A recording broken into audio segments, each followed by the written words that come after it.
Putovanje koje je predamnom razlikuje se od svih mojih prijašnjih putovanja. Mene i ekipu čeka, ili bi trebala čekati, avantura na kojoj me nagovorio netko koga sam tek nedavno upoznao. Možda da kažeš ekipi kakva su pravila? Najbitnije kad se ukrca u brod da doma ostavi što je tjeskoba, strah, panika, toga na brodu mjesta nema. Nakon iskrcavanja na Svecu, koje je za divno čudo prošlo bez ikakvih poteškoća, ekipa se popela do Darkove kuće. Morat ćemo ovako nekako. Da. Neće moći drugačije.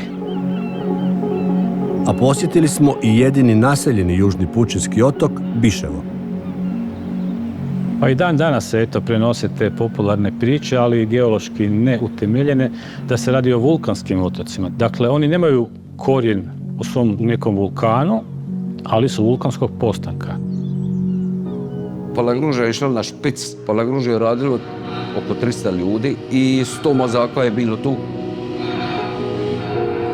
Priča o najstarijoj jadranskoj keramici, točka. Starije keramike od ove nema.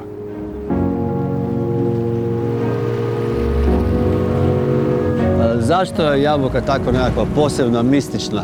Jabuka to je ono što se kaže za junake, jel? Eto, ekipa, vezani smo.